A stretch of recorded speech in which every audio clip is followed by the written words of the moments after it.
When you learn how to love yourself, people can see the love that you're exhibiting for yourself. And when people know and they look at a group and they say, man, they really love each other. Look at them over there, man. Then before somebody makes a move on a group to do something, they got to think about it, because they know these people love each other. And they see that the price is going to be high. But if they see us fighting, killing, murdering each other, this is what they use to serve as a pretext to make that move, because they know in reality the price will only be, just a little bit. It'll just be a little bit. So the greatest thing that we can do, again, this is to anybody that's listening. Some of your listeners may be involved in certain disciplines or training or police sensitivity trainings, or, maybe the cameras. I'm not minimizing body cameras. Okay, fine. But, a lot, and as you know, a lot of the last things, what are they doing? They're cutting the cameras off. Cut the camera off and then go do what you got to do, right? So beside all of that we can't control, what we can control is what we are doing by each other, and creating environments that outside forces and police, when they come there, they know, hey man, the price is too high. Don't bother them. Price is too high. And you know what, Brother Sharif? If we keep doing this, if we keep maintaining that love and building upon it and learning how to do that, we want to keep that around. So whenever we have disagreements, we will, motivated by love, motivated by service, motivated by wanting to protect this environment that we're now generating through self-love, we'll be motivated to what? Hey, let's settle our differences. Our blood is too precious to be shared. So we will find our own ways, not calling them to come and intervene in our affairs, but we will set up, as the minister has already asked us and shown us how to do, set up conflict resolution centers that we can begin to settle our own differences. And we don't need anybody's permission to do it. We will do it when we learn how to love each other and get a little training given by ourselves, not by others, not by outside forces, not by taking money and paying so-called experts to come in to teach us what we can do for ourselves. So I guess what I'm trying to say is, brother, is he has given us already so much that in fact we really have not obeyed completely. And we have to do more to go in every community that we can and share these ways. I think even before you moved back to Philadelphia, if I'm not mistaken, I know from what I can remember, I know even yourself, you went with us on several call outs and participated in some of the training and conflict resolution trainings. These things don't take weeks upon weeks to do and show people. These things we were able to do in a day or two, or 4 or 5 or 6 hour training and a refresher here or there. We have the resources that we can begin to correct a lot of these wrongs ourselves. And we can do it, but we have to increase our love for one another so that we'll have the proper motivation to serve and protect our own. And when we begin to do that, not only will the police see, hey, we better leave that part alone. Even some of our brothers and sisters who may have been, maybe engaging in behavior that they shouldn't, they will even begin to change when they see, hey, wait a minute, man, this is not working. This is not going to work. We can't continue to do this.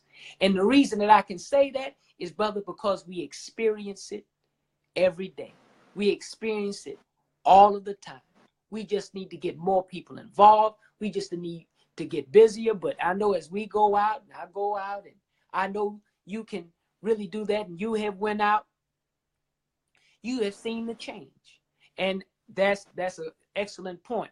I don't know where, we can't tell where everybody may be listening, but as I saw just somebody just posted, as the minister talked about and directed and requested for people to come and be a part of the 10,000 Fearless. Now, you know it's going to take more than 10,000 to correct the many wrongs in our country, but 10,000 is a start. 10,000 fearless.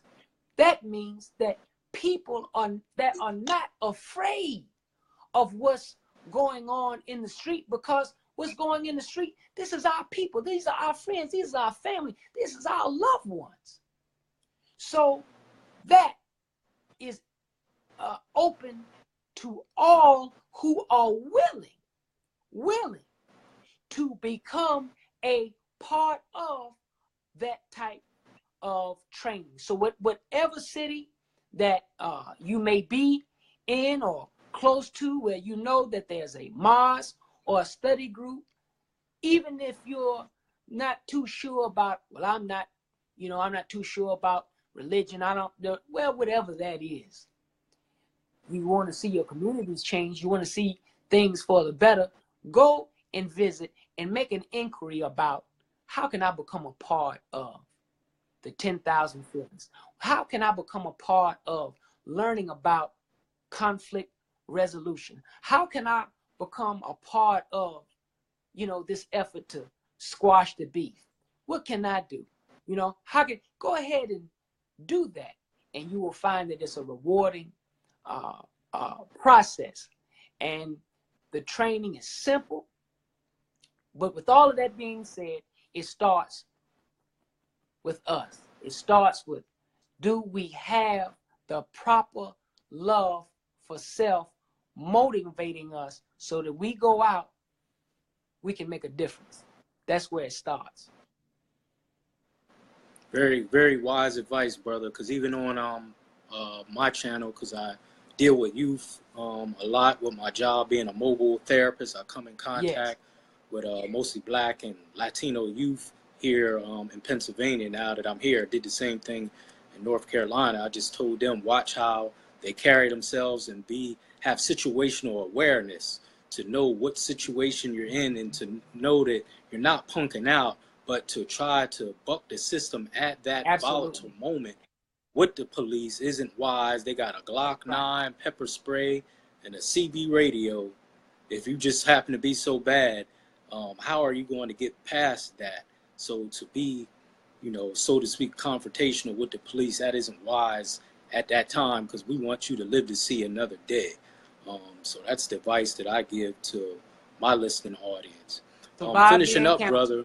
That's right. Yes. Survive the finishing up. Right.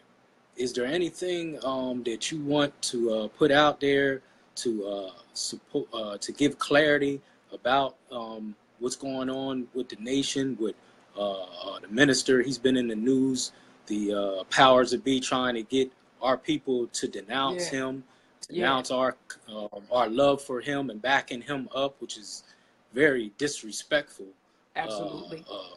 They should not be trying to dictate to us, and nor should we allow them to dictate to us who our leaders are and where we get our inspiration from. Anything you want to clear up about the minister, or make things clear about the nation and their stance in this current day and age before we finish up? Well, I would say first I'd have to say that I am very, very proud of many members of our nation, and not only the members of the Nation of Islam, but the broader community who are standing up, defending the Honorable Minister Louis Farrakhan against these lies and misrepresentation of him and what motivates him. And it's good to see that in a response. As you know, brother, the ADL, the Anti-Defamation League, and the Southern Poverty Law Center, they always are trying to spread lies and do what they can do to intimidate and threaten. And it's good to see that maybe this is the first time that they have gotten themselves in a position that they don't know where the responses are coming from. Because people are tired of you trying to tell us who our leaders should be. And the beauty of this is, as we begin to increase and stand up more, it breaks the chokehold that these few people have to continue to deceive the many about the great leadership of the Honorable Minister Louis Farrakhan. That is lessening, and we should not ease up. We should not ease up showing their hypocrisy, showing their dirty hand in not only what they are doing to the nation, but what they are doing to the detriment of all Black people. I would even go so far as to take a little moment of privilege to brag about, as I'm sure you've been keeping up with the news locally, just this past Monday, I think that's the 16th, where here in Durham, the city council passed unanimously a resolution that that Israel will not train any police from Durham, North Carolina. It's not happening. Now, a lot of people do not know that the Israeli government has a hand in training police departments all over the United States of America. A lot don't know that. The IDF, Israeli Defense Force. Why should police in America be trained by Israeli police? What's the purpose of that? So when you're training, what is the nature of training? Training, you're not just pulling out some books and magazines. You're putting your spirit into the people that you're training. So if it's these same people who are training the police, do you know that our brother, when they murdered him, our brother Sterling, when they murdered him, the chokehold that was used, do you know where that chokehold comes from? That is a part of how they are trained. That particular chokehold is illegal, allegedly, by police in America. You're not supposed to use that. Well, how did he learn it? Where did they learn it? So with the point that I'm trying to make, these people, at the behest of the Zionist forces, at the behest of the ADL, who are livid with anger that the leadership in Durham had the audacity to make a decision that they felt was in the best interest for our city, which is we don't like that model of policing when we don't want it.